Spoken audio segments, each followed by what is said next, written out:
Hi, good evening. This is your host, your guy himself, DLG Reppin. Yes, it's another evening. If I didn't do another football content again, and I do apologise. Ladies to the gentlemen, to the boys, to the girls. That's for all of you to know that yeah, I end up going to sleep earlier, due to work. And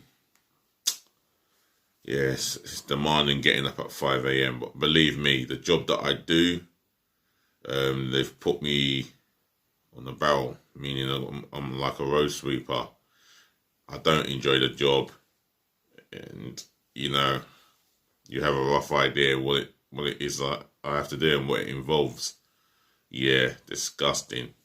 The stuff that I have to sweep from the streets. But anyway, enough about my job. I'm here to do a football content for this evening, and that's relating to the what's on the football headlines. And what I've discovered is Southampton have said they do not want to. They do not want Lee Mason and Mike Dean officiating their games.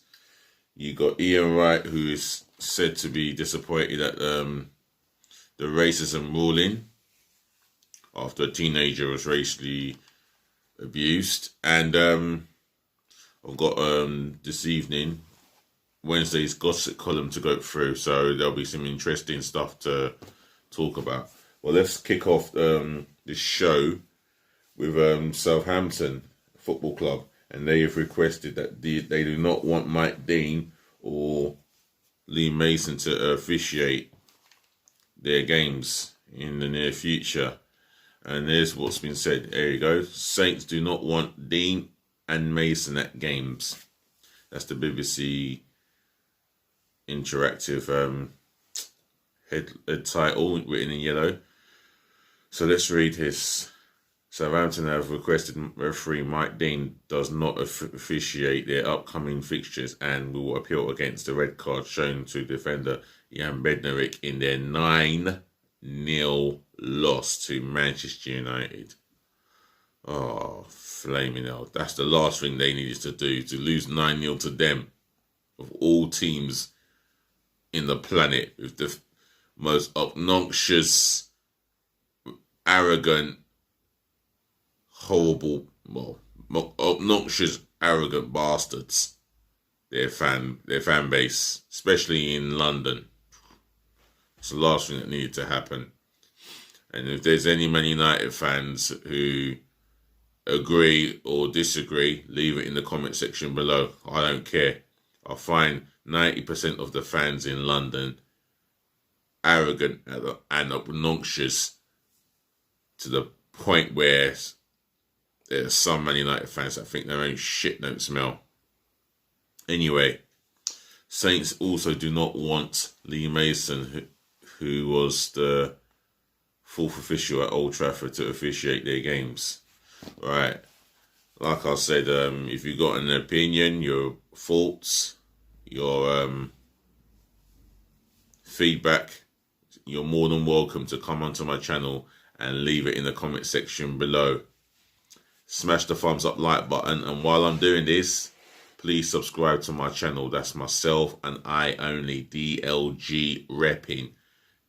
Dele London Gooner, that's DLG, and Reppin spelled Romeo Echo Papa Papa Indigo November. Fellow Premier League side, Mason was the referee in Saints' controversial defeat by Southampton.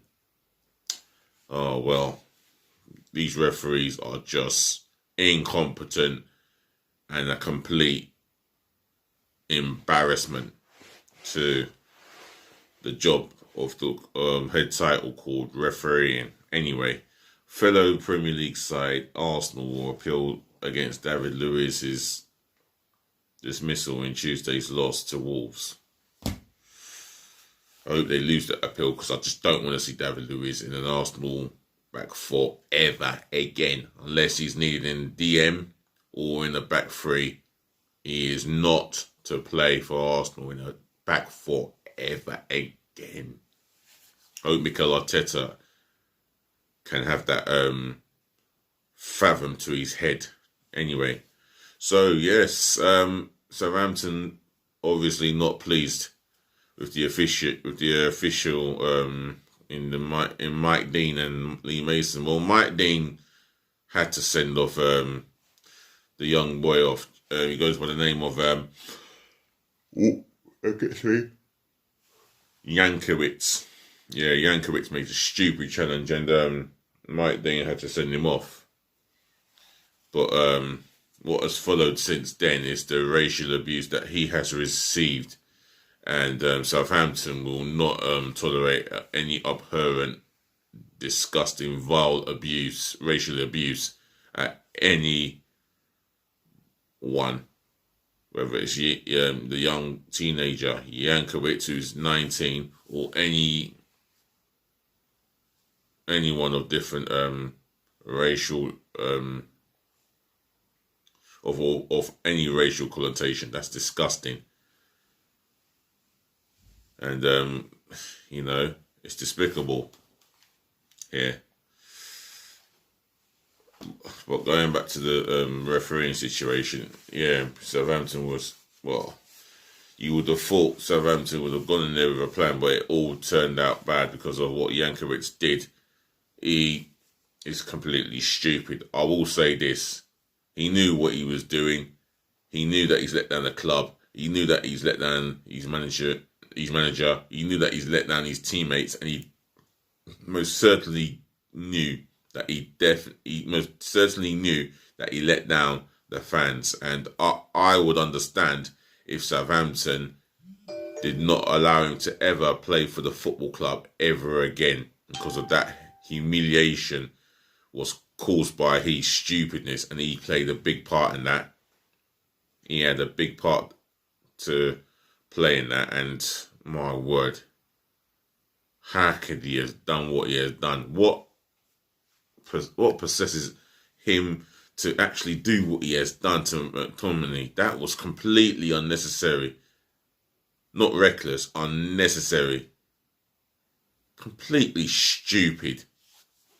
Can't believe someone can be young man can be that stupid. He already knows the difference between wrong and right. You're putting your studs mark on another professional lower part of the thigh. The marks are there. What could go through your brain? Anyway, moving on, and that's to Ian Wright, and it says here in the head title, Wright disappointed at racism ruling. Ian Wright says he is disappointed after a teenager who sent the former England striker racist abuse was not given a criminal eviction. Irishman Patrick O'Brien, 18, sent 20 messages on Instagram after losing a FIFA video game match in May 2019. Wow. O'Brien, who blamed the loss on picking Wright as one of his players, was given a probation at a hearing on Wednesday. I can only wonder what deterrent there is for anyone else who spouts this kind of vile racist abuse. What on earth is going on? It just gets worse and completely worse by reading that. And this is what we've got to deal with in modern day society, where certain amount of a minority, it's just a little minority, think that it's okay to get onto social media platform and vent their racial abuse at someone else because of the colour of their skin. I mean, this is the 21st century, but this vile thing is creeping back into society, and it needs to stop. It needs to put someone with the authority or someone with power needs to put a stop to it before it escalates into something that we don't want to see from the 70s and 80s, but it's starting to creep back into society. And now if it's not in society, we're talking about social media here, and it's there now. You got the bigotry on social media. Now it's time to expose them for what they really are, name and shame them, and expose them for what they really are. So moving on from this to the gossip column, and we'll get there in it. Yeah, Barcelona manager Ronald Koeman says he is hopeful but not confident 33-year-old Argentinian forward Lionel Messi will stay at the club this summer. Well, he's not as confident as he feels, but he's hopeful that Messi will have a change of heart and stay at Barcelona. I mean, he's still banging in the goals. His record-breaking goal record is phenomenal in the appearances that he's had for Barcelona. He has been the Messiah at Barcelona, and he's been the king of footballers since he burst through into the scene. Now, reading here from El Mundo via the Mail, it says here Messi's 492 million contract at Barcelona, which ends in the summer, includes a clause which will allow him to leave for nothing if Catalonia gained independence. Well, this is an interesting story, but I don't know if this is that true. Brazil forward Neymar, 28, is set to sign a new 4-year contract with French champions Paris Saint-Germain. This is someone who's written this from the Goal. However, it says here, 22-year-old France forward Kylian Mbappe, also out of contract at PSG in 2022, is yet to make a decision on his future. Someone obviously put this down from the ESPN. Juventus are considering a move from Man United and France midfielder Paul Pogba, according to Cal Ciel Alcator. And it seems like Man United may have ended their interest, according to the Express. Man United may have ended their interest in Borussia Dortmund's England forward Jadon Sancho after being impressed by 18-year-old Ivorian winger Amad Diallo's arrival since his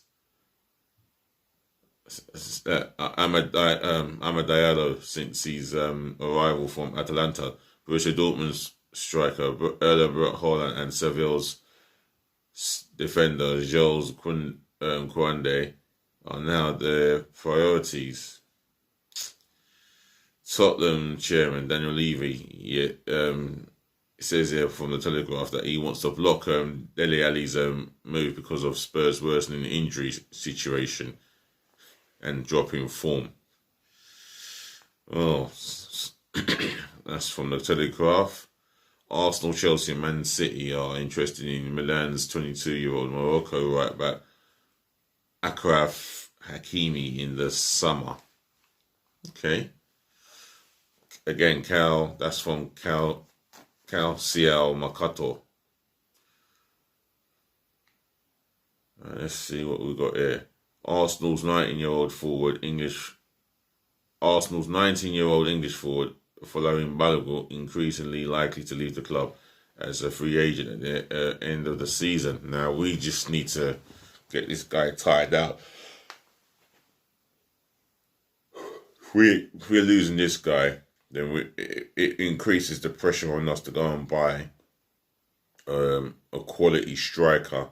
And this guy might be 19, but there's quality there's quality from him to come. And we want to see that. And I've seen glimpses of it. Well, not even more than glimpses of it. He scored his first 2 Arsenal goals in Europa League, and his second Arsenal goal, which was in Europa League, obviously, was a good finish and well tucked in. And this is a talented striker who, for me, is more competent than Eddie Nketiah. I've said it all the time. Anyway, reading on, Leicester City manager Brendan Rodgers will target a striker in the summer transfer window. according to the Independent here. Real Madrid will look to sell 20-year-old Brazil forward Vinicius Jr. this summer, according to AS. And one more. Fulham sent forward Abu Bakar Kamara out on loan to Dijon on deadline day after the Frenchman refused to participate in a post-match training. What is wrong with this ignorant fool, this ignorant buffoon? He is completely so ignorant and stubborn, and his behaviour stinks of ignorance. The man who refused to allow the penalty taker in Mitrovic to take a penalty for Fulham. Yeah, he took it and he missed it. The man who's just completely troublesome as well. Fulham need to really get rid of this guy soon. They should have got rid of him yesterday or a couple of days ago. Seriously. He's just nothing but toxic to himself and his teammates. And I think he's less popular with the fans as well. So they get rid of him, yeah, that would be better. And this is what's been written by the Mail about him. That he's refused to participate in a post-match training. Seriously. I don't think he's on Scott Parker's good books. I would be surprised if he is. But there you go.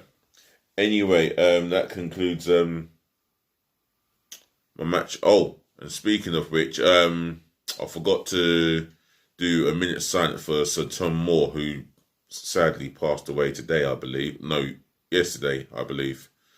And at this moment, I'm going to do my minute silence, starting from now.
All right, that was a minute silent for Sir Tom Moore, who did his charity. He did his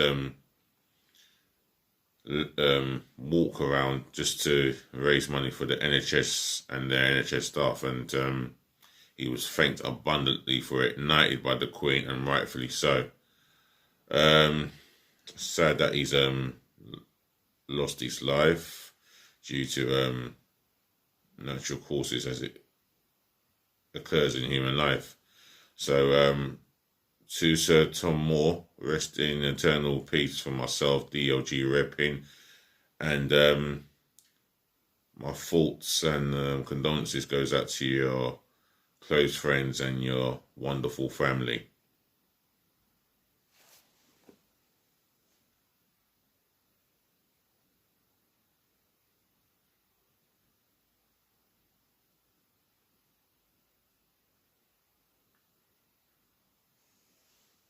thank you all.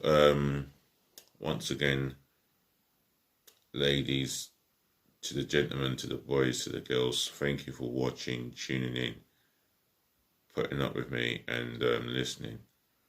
I'll be back tomorrow afternoon with another set of football content, and I wish you all a good night, and rest well. Peace, love, and bless again, as always. Do remember to leave your comments leave your views, your opinions in my comment section below. Do comment on my channel. Smash the thumbs up, like button, and please feel free to help me subscribe to my channel, DLG Reppin. Good night to you all, and be nice. Thank you.